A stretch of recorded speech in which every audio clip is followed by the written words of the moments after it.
My name is Cody Kraus, and I'm a real estate broker owner that's obsessed with everything real estate. Investing, building, selling, developing, farming, you name it. I've been doing this since I was 18 years old, and I've learned a ton through trial and error, and I've met some of the coolest people ever. This is a show where I invite these people on to talk about their experiences and mine, plus everything else real estate. Let's go. Well, hey, everybody. Welcome back to the Everything Real Estate Show. After doing it every week for just over a full year, I did take a month or two hiatus there just at the end of the summer, but I'm excited to start bringing this to you again, at least on a bi-weekly basis. And so to kick off season 2 here, or year 2, we have an awesome guest joining us today, and it's a familiar face if you're in the Windsor-Essex real estate scene. We have Mr. Rashid Farhat of Farhat and Associates Law Firm. So anyways, for anybody who doesn't know Rashid, who is Rashid? Hi, good morning or good afternoon, I should say. How are you guys doing? Rashid Farhat. I'm a real estate lawyer here in Windsor-Essex. Been doing this for just about to hit 20 years. I'm one of 25 certified specialists in real estate law in the province, in the entire province of Ontario. So when it's a little bit more niche thing, a little bit more complicated thing, it's often referred to me in this area anyway. Been practicing in real estate. I have quite a large team between an associate lawyer and 10 or so staff doing the transaction. So volume wise, we do quite a bit. I don't know if it's the most, but we do quite a bit. And the reason I mention that is with great volume comes great experience. Little reference there. Hopefully I won't get sued. With great volume comes great experience. And the great thing about experience is being the real estate lawyer, we're the last person in the line, so I get to give you the benefit of hindsight and see the potholes people might have stepped in along the way, be they clients, buyers, sellers, or even realtors, mortgage brokers, mortgage specialists, that kind of stuff. And not for the sake of gossip, but to try and stop the next person from stepping in that same pothole, obviously, right? Exactly. Yeah, nothing specific, obviously, to any client, but I do a lot of presentations. In fact, every year I do almost every brokerage. And I do RBC and a few other banks where they have me out usually every January, February, just as a refresher saying, hey, I enjoyed coming to your office as well. That, hey, what did you see as the last guy in line in the previous calendar year? What are the new issues in, like, say, the Windsor-Essex area that people are stepping in or easily could be avoided, or the most common issues coming up on closings? And we just have a dialogue with realtors and bankers and brokers. Yeah, and actually that's how we met probably around 10 years ago at Mike Habib's RBC presentation. Yeah, And then exactly. since then, you've done a ton of those for our office too, so I appreciate that. Thank you. Real estate market was probably pretty normal and boring for the first 12, 15 years of your law career doing real estate here in Windsor-Essex. Deal comes in, maybe there's a little bit of back and forth, but pretty standard. It closes because there wasn't, a 10 or 20% price increase or decrease since time of contracting, and 12 months in between the contract date and the closing date. So what exactly did you see transpiring, I guess, over the course of COVID, starting with that whole boom? Mhm. Then there was kind of the new construction buzz for a little bit, and then a lot of people that couldn't necessarily make whole on those contracts. Unfortunately, we're seeing some of those come back to the market now, whether it's as rentals or as power of sales. Why don't you kind of give everybody a recap what happened there, what played out, and maybe lasting impacts that are still happening in the market today as a result of that? Sure. I've seen a lot of change in the last 5 years, right? So there was obviously the market and the interest rates and the impact of COVID and values going up. And then since about the spring of 2022, things coming back down as the interest rates were jacked up. But another big change, we're going to talk about that briefly, but it goes concurrently with this one, which is that there's been this huge influx over the last 5 years of buyers from outside Windsor-Essex buying in Windsor-Essex.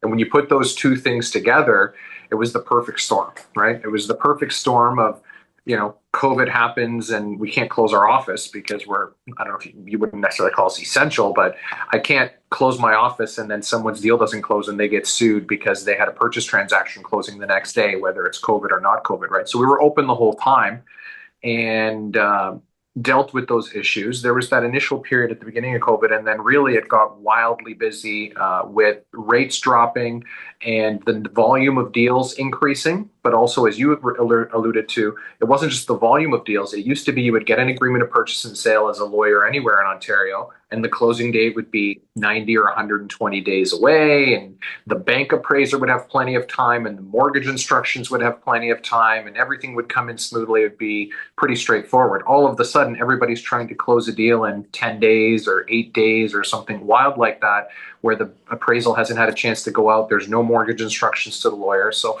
we pivoted a little bit, and that's what actually grew the team, because you can't do at one point 200 files a month or whatever it was with one clerk, right? It just doesn't work. So through a couple lawyers and 10, 12 clerks, depending on what month it was over the course of those years, we were able to get those done.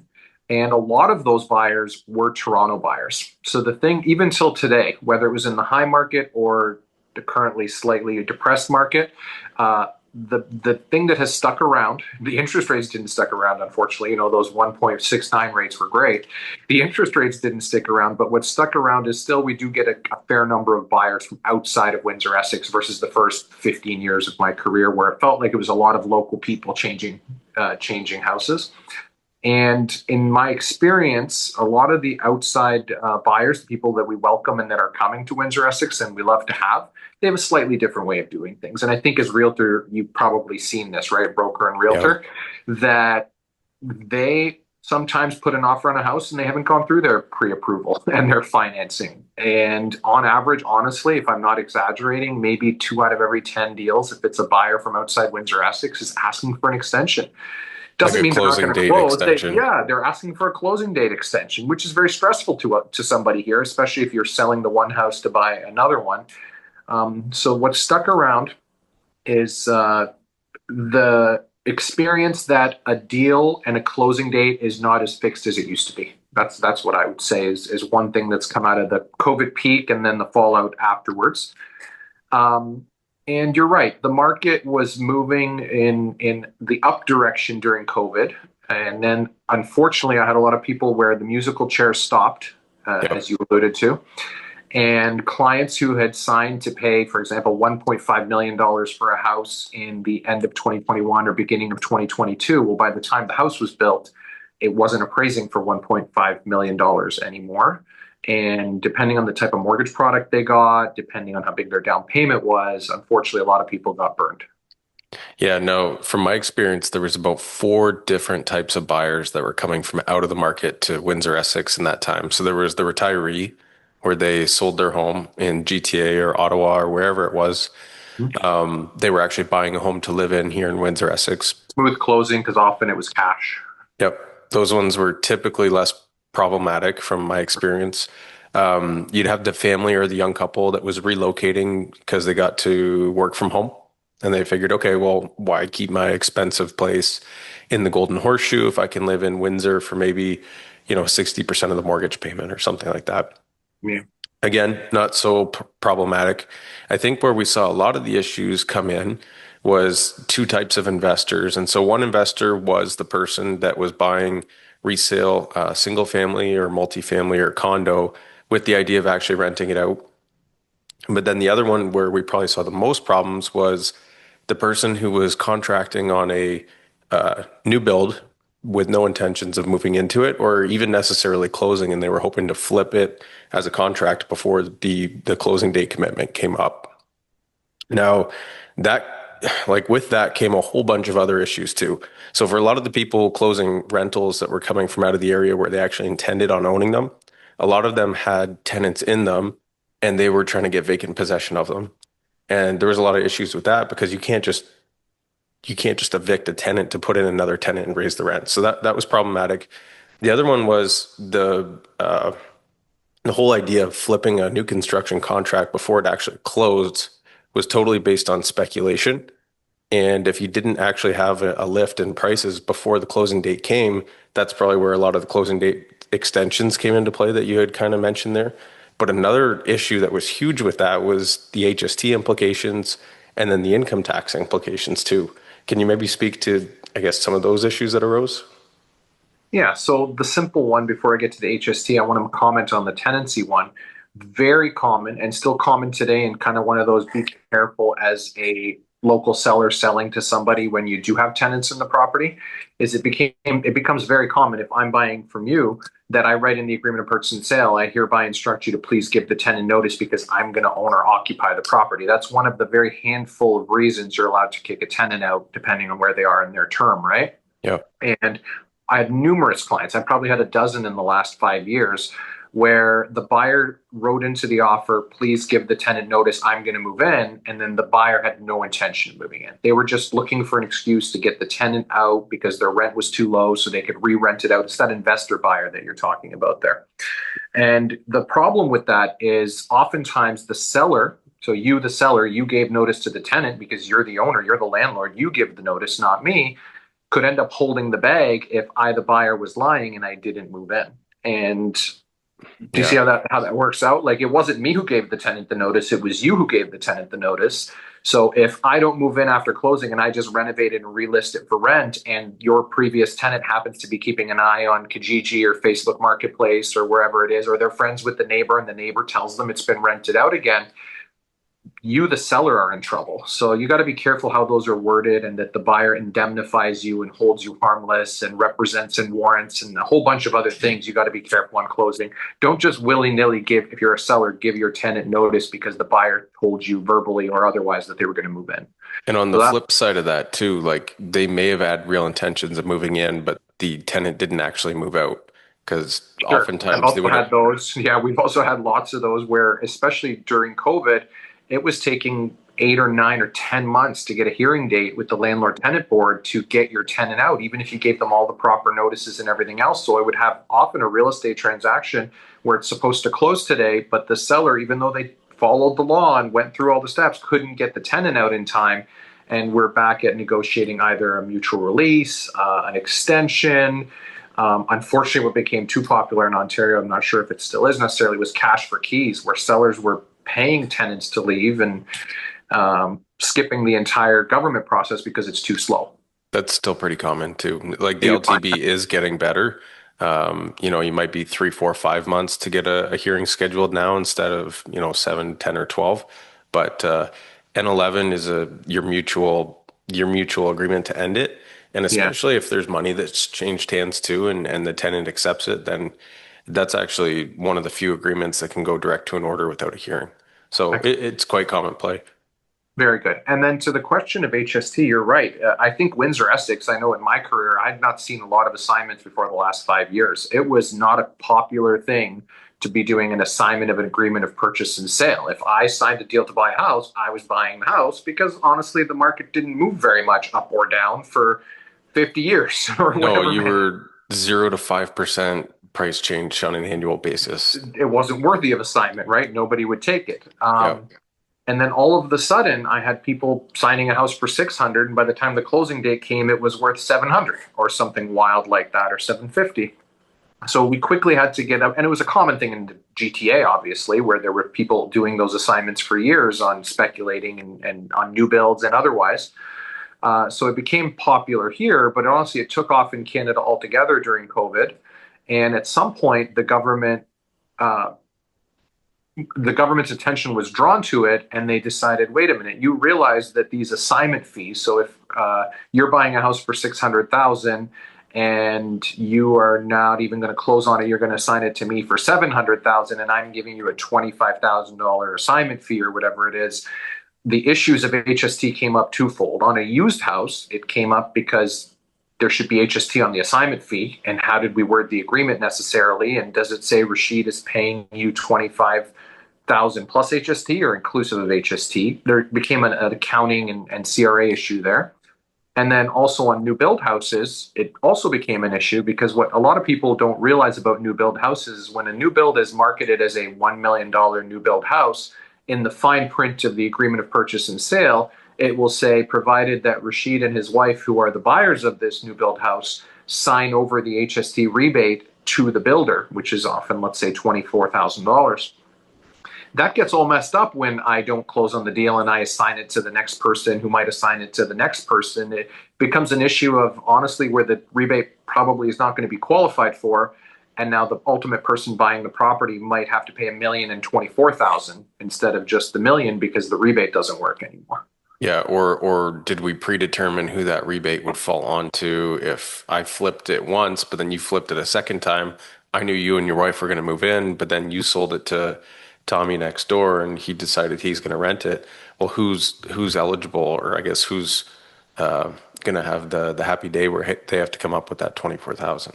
A lot of builders, actually, I started seeing it more recently, some locally, but mostly in Toronto, because I do get clients buying development condos or semis or things in the Toronto area. They had changed their agreements and or their replies and documents, and they started just saying if the agreement of purchase and sale has been assigned in any way, you do not qualify for the HST rebate. You got to pay it on closing and figure it out yourselves. If you end up living in it, then apply for it directly to CRA. But we are not giving you a credit on the statement of adjustments. In our example, you owe $1,024,000, not $1 million for that house. Yeah. So I guess that's another one of the lasting implications that have happened if you see that popping up in a lot of the contracts now too. Sure, exactly. That's a good point. Yeah. Now, I guess on the note of messes and HST, I guess another thing that came during COVID was the whole Airbnb boom, right? So government of Ontario gave people a tax credit to actually travel and stay at Airbnbs and hospitable businesses inside of Ontario. You could qualify for a tax credit. Mm. That's a whole mess on its own there too, because you could buy an existing resale residential property that usually is not subject to HST, but now if it's being used as a commercial purpose, do we have to pay HST on the transfer of it? Do we pay HST and self-assess when we change the use of it from long-term use residential, primary residence residential to short-term, which the CRA would consider a commercial activity? Or is now the new purchaser, if that Airbnb gets resold down the road, going to be the one that gets caught holding the bag for that HST implication too? It's all of the above, and honestly, I don't think most people don't realize it, and by most we don't mean 51%. We mean 99% of people don't realize that a used house that was used in that commercial capacity now has HST on it, most likely, and most realtors don't know that either, right? So when the realtor will draft the agreement of purchase and sale, I guess let's give a bit of background, just so everybody knows. In principle, the simplest way is that a used house in Ontario doesn't have HST because it's a resale house. There's no HST on it. But Because a new they build, don't want to charge HST on something that's a primary residence. We want to keep primary residences affordable, right? right, and it changes hands all these times, exactly. But then a new build house, even if it is your primary residence, it's new construction, it's a new build. You're buying a new car or whatever it might be. There's HST on a new build house. It's such a black and white rule that realtors and lawyers and bankers and brokers have used forever. If it's used, don't worry about the HST. If it's new, it's plus HST, and there's rebates and things that spin off of that. But there's this little niche, two things about HST, I would say, on resale houses that I think most realtors and bankers and brokers and buyers and sellers don't know. The first one, you might have even raised it with me originally, and when this came up for you is the Airbnbs, which is if you use a property as commercial, or even if I bought a house here, for example, on Wyandotte Street, and I decided to put my law office in it. Well, it's probably being used as commercial for 10 years. There might be HST implications to that, even though it looks and quacks like a duck and walks like a duck and all that stuff. It's still, it might be a commercial property from CRA's perspective. And they've started enforcing it, right? Like I don't know honestly anybody personally, but I've read online about people who had an Airbnb, and when it was a used house, they sold it, and CRA came back on either them or the buyer, depending on how the agreement of purchase and sale was worded. So I think what's going to happen is, number one, there's going to be a log that the government will have access to it in two ways. So number one is if you were using a company like Airbnb or Vrbo to market and rent out the property, at the end of the year, these corporations are going to issue you like an income statement, right? Here's how much revenue we've generated for you. Here's the fees that we've charged, HST collected, all that kind of stuff. You're going to have to remit that, obviously, to the government with your income tax filing at the end of the year. If you're making HST on it, then there's going to be an HST filing also. So the government will have record of that short-term rental income at that time. And it'll show the address of the property on it. But also I have to put what my primary residence is on my tax filing. So from my understanding, if you bed and breakfast or Airbnb part of your house, but it's still your primary residence, it's not subject to HST because it's an accessory to your primary residence. However, if you don't live there and you rent the whole house out, that's when all of a sudden now you're using the property 100% for commercial use because it's a short-term stay, which I believe they define as under 28 days. And then through this whole process too, a lot of the municipalities have either, I guess, made Airbnbs illegal moving forward or introduced a licensing system. And so that's happening on a municipality by municipality basis now too. So they're going to start enforcing from a bylaw standpoint, if you're advertising this home for rent on Airbnb or Vrbo, but we don't have your address associated with our bylaw licensing, our short-term rental bylaw licensing, well, now all of a sudden you're in contradiction to what our licensing is. So not only will they have the, I guess, the income tax filing and the HST filing to come back on and say, hang on, you were generating, revenue from this address, but it wasn't your primary residence. So unless you were renting out the rest of that house to somebody who used it as primary, there could be implications here. Or you actually did file for an STR license with the municipality. They've given us record of that. And I'm not actually seeing, I think a lot of people are playing dumb, or they actually don't know. More often they don't know than they're playing dumb, where they just don't tell the lawyer or the realtor on Well, I was just closing. going to say, how do you protect your buyer or your seller client? So if you're shopping for a house for me, is it part of your due diligence to check with the listing agent if this house was used for short-term rentals? How would you even know to ask that question? So often they're being sold as an operating Oh, as Airbnb. an invest, that's different. Then it's black and white. But Yeah. But to your point, what if they Airbnb'd it for 2 years and then they moved got back in tired for of it six and they're months? selling it. Yeah. Yeah, and that's a whole can of worms. Like I've talked with multiple accounting firms about this, and they basically said, well, every time you change the use of a property from residential to commercial, technically you should be self-assessing it and paying HST at that time. So Wow. I think a lot of, I'm sure everybody is. yeah, I haven't met one person who's like, yeah, that makes sense. I'll pay HST on it today and then again next week when I Yeah. when I change the use. Right. But I think they do have a database now where even if it wasn't an issue on the sale and you wipe your brow and go, phew, I made it through that one. Um, I mean, statute of limitations, I think they have 7 years to come back on that and potentially dig through that file. And it So, could happen, maybe it won't. Like it was a pretty big gray area, but now it seems pretty clear So how. the takeaway item for, the realtors in your group or anybody else anyway, or for the buyers, although the realtor should be probably the one identifying it, is to investigate and to ask these kind of questions. And at least if you know it is or was a short-term rental, it should set off a light bulb to say, wait a minute, when I prepare the agreement of purchase and sale in the HST section, I have to be careful and not write included in, in addition to or included in, there needs to be a dialogue about it. Yeah, yeah, I think that's the way to deal with it. Although a lot of people just look the other way and hope nobody notices. And Because often honestly, if probably I works called you, day Cody, of. and I wanted you to list my house for sale, and I said to you, okay, if any buyer realtors reach out to you, please make sure they put in addition to, guess who's not getting an offer on his house? Me. Because what buyer wants to pay HST on top of the $500,000? Unless you're selling it at a 13% discount, nobody. Right. But also that takes away from your down payment. And then maybe now all of a sudden you have to have an insured mortgage instead of uninsured too. Yeah. The other one, just before we leave HST on these used houses, there's that one other niche one that we get a lot of clients, and it became very popular in COVID and since COVID. A lot of people, their side hustles flipping houses, right? Yeah. I'm going to buy a house. I have probably 24 clients where they might buy a house and renovate it and flip it. And if it's something modest in terms of the renovations, maybe that's one thing. But what's not realized often is that if you got a house to the studs, and redo it, it's effectively considered a new house. So you're right back in that same debate. If you're my listing agent and I've gutted a house and I put it with you for sale, are you supposed to be telling buyers, realtors that you want to see offers with in addition to for the HST on top of the purchase price? And if you do, who's going to buy my renovated house? Yeah. And I think the language the tax code uses there is substantially renovated, which who knows what that means, right? Give There's them no their textbook. discretion. Yeah. Yeah, and even with that too, they started uh, when you file your annual income taxes too, you have to report, have you sold any primary residences in the last year? Because like, yes, there's flippers that don't live in the home, and then therefore any profits are taxed as taxable working income.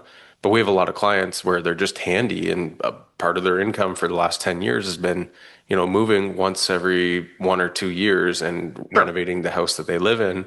And a lot of people now don't realize that if you sell that home inside of 364 days instead of 365, that could all of a sudden not, it could make you ineligible for the tax exemption from your first time, or sorry, from your primary residence increase in value.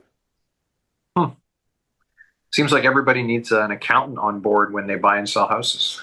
Yeah, well, or us realtors need to learn to have that conversation and dialogue with our clients You before they shouldn't get be to that giving point. accounting advice, honestly, but at the very least, the realtors need to be able to identify that there is something that requires some accounting advice. Go get accounting advice. Don't give accounting advice. Absolutely. Our thing is always just know enough to like guide a conversation, but then advise them to call the professional. So I'm not going to, alert them of a potential title issue, but hey, I noticed in this legal description it says easement or subject to. Make sure that you call your lawyer and get clarification on what exactly that detail. But I'm just going to make you aware that I see it. And similarly on the accounting side, hey, I noticed you guys just closed on this house in March. It's October. Um, you only paid 500 for it. We're talking about 800 now. Have you guys talked to your accountant about if you were going to have, tax implications on the lift in this house value if you sell it inside of 1 year versus outside? Right. Yeah. So be aware, but seek professional advice, of course. I think that's always the best route. Yeah, and it So, makes a big difference too, right? Like I get clients from all over the place, and you can tell when they have a realtor who knows what they're doing and when they have a mortgage specialist or mortgage broker who knows what they're doing because they're so much better prepared and aware of so many other things that a lot of clients have no clue when they get to the lawyer who's the last guy in line for the process. yeah. So I guess the storyline that kind of covers real estate was boring before 2017 in Sure, Windsor-Essex. Then we had all sure. the people relocating here from Toronto for primary residence use. Toronto brought a lot of the investors, or sorry, COVID brought a lot of the investors from out of the area, primarily GTA, but other places also to Windsor. We talked about some lasting implications of that happening. What's new this year, 2025, heading into 2026 in Windsor? Honestly, it's obviously relatively slow, except in certain price ranges, of course. I'm not seeing a lot of new builds moving. So I'd say that 2025 has been the year of not nowhere near, even pre-COVID, there was more new builds than this happening per year Yeah. than I think you would agree, right? New Yep. construction is where all the fear and uncertainty comes in from a trade war with the United States or anything else. It seems to be taken out almost wholly on the new build market. It's worse than I had ever, like worse than it was for most builders. There's a few rare ones who continue to do because they're the cream of the crop, for example, but the great majority are probably much worse off than they were pre 2020 in terms of And the for a lot of them, it depends what their land inventory cost was. So if they bought their lots in 2015 or they've owned the development since day one and they have lasting inventory there, no problem. But like new construction thrives when the resale market is within, say, 5% of where new construction is. But when there's an imbalance of like 15, 20%, how do you justify that extra money on a new build, especially when you still have to put in grass, sprinklers, fence, driveway, buy appliances, window dressings, finish the basement? If I can buy as good or better, for 5, 10, 15, 20% less, I'm probably going to go with resale, especially because, with a new build, if it's not completed, when's our closing date actually going to be? Do we have the extra cash for all those extras? How do we deal with the HS? Like new builds thrive when you have that kind of price curve where resale and existing inventory is kind of starting to match where your reproduction of new construction is at. And right now there's just a total imbalance where the housing market's pulled back from the highs of 2022, but the cost of construction has not gotten lower. Like sure, wood has somewhat normalized and that's going to change with tariffs too, but electrical and concrete haven't come down, for example. And I don't think labor is ever going to go down because it's expensive to live in 2025 and people yeah. just aren't going to work for less. Yeah. I guess now, you're talking a lot about the lasting effects, the lasting effects. Feels like if I were to take a time machine and go back to before COVID, and even before that, let's just say to like 2015, it was a different world from a real estate lawyer's perspective, from a realtor's perspective, from a mortgage person's perspective. And then you fast forward 10 years and there's so much more paperwork and T's to cross and I's to dot and potential potholes and new things the government's looking for and new regulation and sneakier sellers and sneakier buyers and deals getting extended, where a file might have been, you're signing 5 or 7 things on closing, you're now signing 25 things on closing because we have to close all the loopholes that have come up over the last 10 years, both in the legal documents and the agreements of purchase and sale, particularly in Schedule A. More people are putting in representations and warranties about swimming pools and pre-inspections of houses and maybe pre-inspections of pools. And like everything, just like inflation, the value of things have gone up in price. It feels like the quantity of work in a file for a lawyer, for a realtor, has gotten more complicated and more cumbersome. But honestly, looking at it now, it feels like it's in this type of market, especially, it's all the more important to, they say, the cream of the crop, right? To go with the best banker you can go with, the best broker you can go with. It's not always about who's going to get you 0.05% less. It's to go with the best realtor or brokerage or broker who knows what they're doing and is not going to let you sign an agreement of purchase and sale where the HST is out of whack and you're going to end up eating the HST, or have you sign an agreement of purchase and sale in Schedule A that you agree to assume the tenant when you didn't realize you agreed to assume the tenant and take on the amount of the fly by nights. So, if I was going to count numbers, it's going to sound bad, but I feel like over the last 10 years, where the number of lawyers and realtors and mortgage brokers and stuff had kind of shot up, it seems to have come back down. Big time. And that's probably, people are naturally just gravitating to, hopefully, I don't know how to say this without sounding like I'm talking about myself or yourself, but whether you use Cody or me, you should be going with someone with the experience and the knowledge and, hopefully some sort of personal reference where you didn't just happen to read their Google reviews, which can be fake these days, and somebody who's used them and had good experience with them, if that makes sense. Yeah, it does. And I'll add 2 other things to that too. We talked about lasting impacts. So you're kind of alluding to, it seems like more work for the same deal right now. Yeah. Huge news in the real estate and legal industry in Ontario the last 4 weeks has been all these trust account mishandlings, right? So not only did you have iPro in Toronto where there's something like $10.5 million of missing deposits, but I was reading a story this morning too about a lawyer in Toronto that took the trust funds and all of a sudden took off and is no longer registered with the Law Society. And there was a couple who had sent, over $2 million of cash for their closing, and all of a sudden the deal didn't close and the lawyers are gone. They're AWOL. And so, our industry as real estate, I don't know if this is true with the Law Society and lawyers, but we were self-regulated by RICO. It's interesting to see is the ombudsman going to take over that regulation to try and regain public trust in the system, because that was the whole idea of a trust account. It's in trust. Nobody can mess with it. They're audited, they're insured, all that kind of stuff. But when all of a sudden these things happen that you thought could never happen, how do you get that trust back into the industry? It's with more oversight, more regulation, all that kind of stuff. So that's going to add to it. Now, it's probably necessary because we do need trust. When it's been abused, we have to build that trust back up. But I guess you know what, before I ramble, because I'm trying to remember the other point I was going to make after that, I'll let you speak to that too.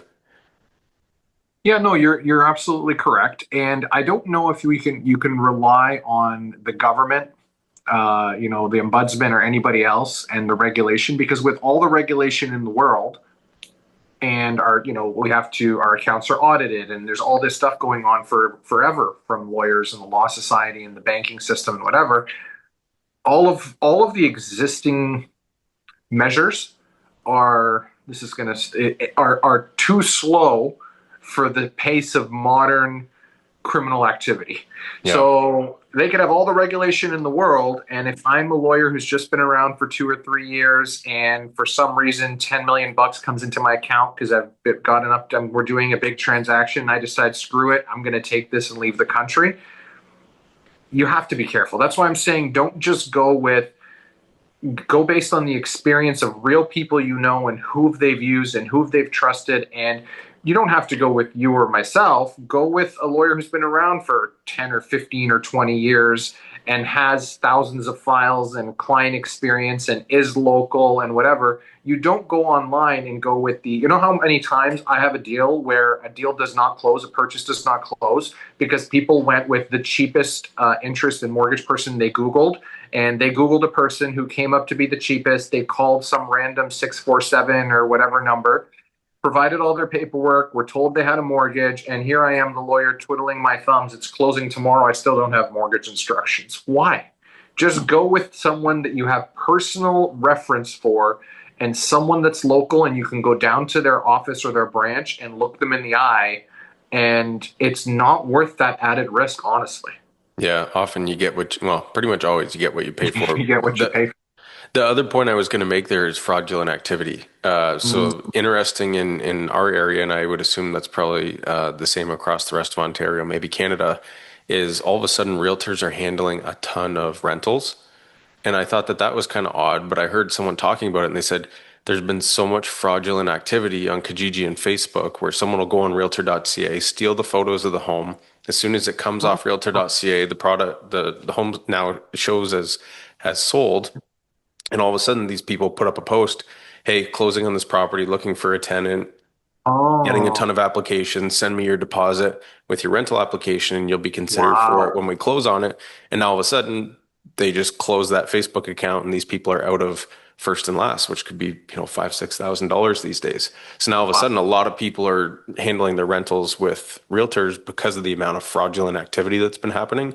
And to your point, if there's fraudulent activity happening at large brokerage levels or at law firm levels, all that kind of stuff, I think people are going to naturally pull back to the people that they know. They get referrals from, their friends and family that they've dealt with or from other professionals that have been in the industry and worked together for a long time where they can say, no, trust me, this mortgage specialist or broker, this realtor, this lawyer, I know them. They've done a great job. They've been around for a long time. They act with strong ethics, all that kind of stuff. That's going to start meaning more than it ever has. Yeah, that's amazing. And that's how it used to be, and that's how it should be. And Yeah. we didn't get lazy, but we're all guilty of it, right? Like we rely on Google for everything. We Google everything. And we think we can outsmart the system. Well, guess what? There's somebody on the other side also looking to take advantage of that convenient shortcut we're taking, versus just go the right path and find a property the old-fashioned way, find a realtor the old-fashioned way, find a lawyer the old-fashioned. And I don't mean it in a bad way. Like I'll brag a little bit. I've got 500 five-star reviews on Google, all authentic, genuine ones. But the point is, I could open an account tomorrow and create 500 fake ones if I wanted. If you just were quickly Googling on your phone and Google Maps and you come up with the first realtor or banker or broker that you come up with, you can't just rely on Google. You need to also know from other people that have used this person, your realtor, your mortgage broker, your banker, or somebody else in the industry that you trust, or a family member or a friend. We can't just rely on AI to do everything for us because it's really easy. I pick up my phone and I ask Gemini or whatever to do it for me, and I get an answer in 30 seconds or 60 Yeah. seconds. But it's coming from the internet, and the internet can be manipulated in any scenario. Big time. Another trend that I'm seeing back in the market now, which you and I haven't seen in most of 10 years, is power of sales, Oh, right? yeah. It never really had to sell homes at a loss in the last 10 years. If you bought any time from 2015 to 2021, as long as you've maintained the property, there was very few reasons why it would be worth less than what you paid for it. So even if you got your spot, or if you got yourself in a tough financial scenario, often there was still a delta there where you could just turn around and sell the property if you were financially distressed. But now we're seeing a lot of power sale come back to the market. And I would imagine you guys are seeing this. We're noticing a lot of them now are from private financiers. So not as many power sales through the banks this year, but a lot of Mhm. private mortgages that are coming due and renewing. And I think that's probably because they bought in 2021 or 2022 with, let's say, a 3-year fixed term. Maybe they purchased in March or April and all of a sudden they closed in October. Well, now if they got a 3-year mortgage at say 8, 10, 12% and it's coming to renewal now at, 4%, and it's like, well, we were already barely hanging on for this whole time, or maybe they were lucky and they got the 2% and now they're renewing into 4% and it's a higher interest rate. Like Right. what What are you seeing happening there with power sales? So yeah, seeing not a lot of power sales, but obviously relatively a lot more power of sales than I've been around slightly longer than you, and I remember seeing powers of sales in 2008 and 2009, and a lot of those were banks in that financial crisis in that period. You're right. I'm seeing more of the current ones are private. And you got to remember, private, if I bought a house a couple of years ago, private, and the private lender gave me 80% loan to value and had me put 20% down, the problem is that 10% interest, if I've started missing payments now a couple of years later, that 10% interest compounds so quickly, it eats up the equity. Yep. And that's why you're finding most scenarios, if it's a bank mortgage, I'm just going to call Cody, list the house, sell it, and then there's going to be enough equity in it to pay the bank, pay myself, pay everybody else. Why let it go power of sale and incur 30 grand of legal fees for the bank, right? But you're right. If the equity is eaten up, A, by the market changing and going down, as you said, but B, a lot of it is because of the compounding effect of 10 or 12% interest eats up the equity, so they just let it go. And I guess the tip that I would give on a power of sale for if I was talking to a realtor or a buyer on a power of sale, they're going to hand you, the bank or the power of private lender, whoever is selling the house under power of sale or foreclosure, is going to hand you a Schedule B to attach to the agreement of purchase and sale. Maybe 1 or 2 or 3 pages of these boilerplate clauses.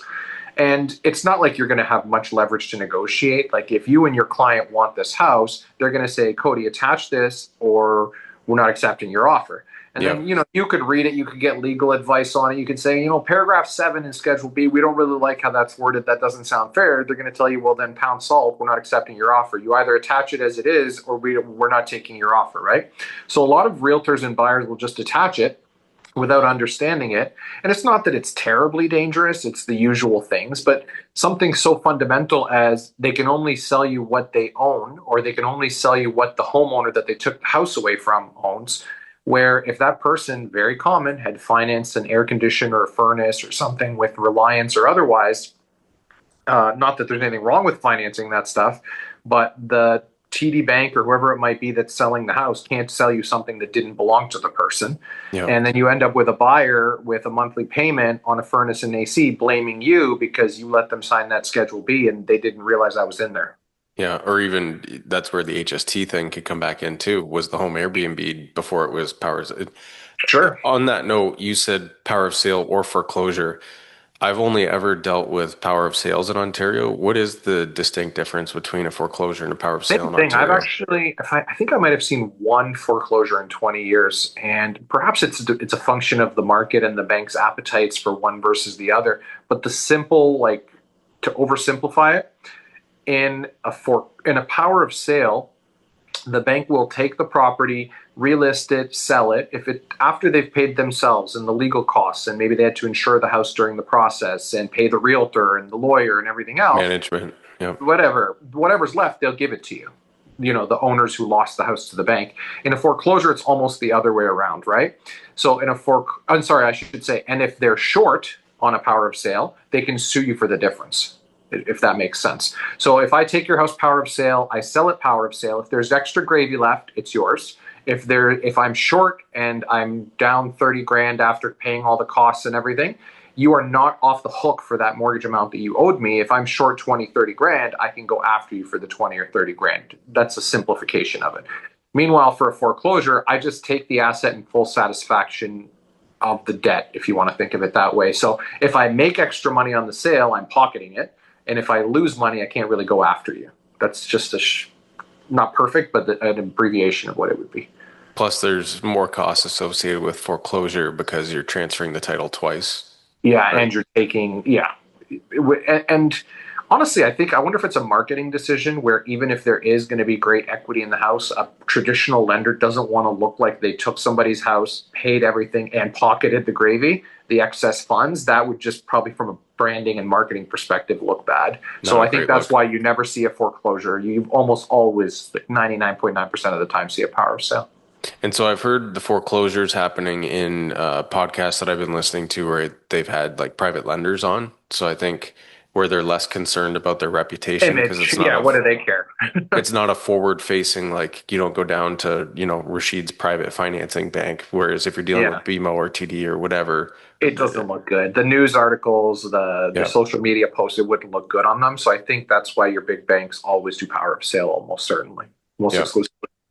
Yeah. So I guess last thing, we're running pretty long in time here, but last thing, another trend that we're seeing, and it's probably not just Windsor-Essex, but most of Ontario, maybe Canada, is we're not seeing single family home construction. We're not seeing new, condo builds start.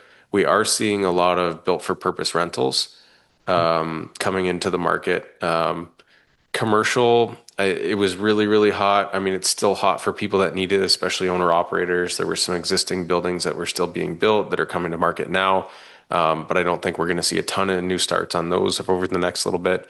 But the one thing that I'm still consistently seeing is a lot of built for purpose rentals going up. Do you guys see any of that on your end? Yeah, for sure. I've got a handful of clients that I act for where, and I think you've got some clients who do this, where they're looking for infill lots throughout the county, and mostly the city and the adjacent areas, but even a little further out into the county, because they're looking for an existing neighborhood with a double wide lot where they can, on the one half of the lot, build a 3 unit with an ADU or a 2 unit with an ADU. Very, very common. So I'll ask you about the demand for rentals, but I see a very strong demand for people building purpose-built rentals, probably because of government incentives. I'm sure Yeah. there's HST programs I don't even understand about basically getting all of the HST back. And when you buy your land for cheap, if I buy a $400,000 house that happens to be on a double wide lot and I sever, they'll use me to sever the lot off and potentially resell the house and just keep the lot, and now they've acquired the lot for $100,000 or whatever the number might be. You pointed it out with new builders, right? New builders might have paid $400,000 for their lot in a new pristine subdivision. If I get one for 100, I have an immense advantage. And hey, on top of that advantage, I guess there's no HST because of all of these government programs. So I think that's why we're seeing it being the only new build I'm seeing for the most part is rentals. Yeah, so two things there. I guess the disclaimer for this whole episode should be that neither you or I are HST professionals or accountants, but there's even implications too with severing land. Right now, you're creating a new lot, and a lot of accountants would say, well, now you owe HST on that lot that you've created too. Even if you're not selling it and you're keeping it, you created a new product and therefore it's subject to HST. So that's something that's happening. As far as the demand for rental goes, it's the immigration trend has really slowed in Canada, and that was something that the Carney government ran on when they were elected. And the stats are showing actually a really interesting stat is if you follow the mobile carriers, the amount of new users that are signing up with Bell, Rogers, Kudo, Telus, Virgin, whoever. The number of new cell phone subscribers is going down substantially, and that's one of the best metrics we have in Canada as Oh, to number of new people coming into the country. yeah, I And never thought of that. The number so, of SIM cards. Good well, one. and we have more data on that than Yeah. Canada actually has on the number of people inside the country. But pretty Wow. much everybody has a cell phone, so that's an easy stat That's to a good way track. to track it. That's smart. Yeah. Yeah. And so that's gone down substantially. And a lot of the increased demand in rentals and home buying was new people coming to the country. And so the government's turned off the tap on that. And therefore, we're seeing a large decrease in demand for rentals, not just here. I've heard it from colleagues across Ontario and Canada too. And so the reason a lot of people were getting into the multifamily rentals was because of the financing options available. So like the CMHC MLI Select program where people could get a Sure. 45 or a 50-year amortization period, 5% down as long as you own the land. Like there was all these things. So it looked really attractive from a financing standpoint. But obviously to get it financed, you had to have financial projections too. And if those were on rents from 2, 3 years ago, ours haven't dropped as substantially here because they weren't as high as other areas in the first place. But when we put a house or a condo or a cottage or apartment up for rent, we were getting like dozens of people messaging, hey, can Wild I see money. it now? Calling like crazy. That's died down. And we're actually seeing rentals sit on the market. And I think that's just because there's less people now. I think another reason we're seeing purpose-built duplex, triplex, 2, 3 unit rentals or two with an ADU is because to qualify to buy a home, and the cost of living and the cost of groceries and the cost of inflation. So if my wife and I are first time buyers and we're looking for a place to live, and we've shopped around. We really don't like any of the single family things in our price range. Oh, but you know what? And we can't find a duplex or a triplex because the older built ones, they don't, there's not that many of them. They're often owned by some investor, or not a REIT necessarily, but some investor who owns dozens of them, triplex, fourplex, whatever. Well, you know what? Why don't we talk to you and one of your builders about building us a house? Because as long as we live in one and we can rent out the other two, I get lots of clients coming in closing on new build rentals. So we had said earlier, there's not a lot of new construction. I'm at single family homes, but I still get people buying new build rentals because they're going to live in one, rent out the basement and the ADU. It's been built in a way with separate stairs and separate access and separate heating and cooling, because they got to afford their mortgage payment. Yeah, and that helps them meet the bank's debt service coverage requirements. Last question, because I know you got to go to your next appointment, but on that note, we're seeing a lot of homes converted into multifamily that were originally single family. A large percentage, I won't say how much percent, not going to make any accusations, but many are not doing it with permits or according to fire code and getting city or township inspections. Are you seeing that create issues on your end at closing? Yes and no. So the rare times it's creating issues is if the bank is factoring in the rent from another unit to help with their debt service coverage ratios, and it turns out this is just a single family house. Like when I do the title search and I'm acting on the purchase, it's a single family house. I don't see anything in the zoning or the permits that would allow the basement to be legal.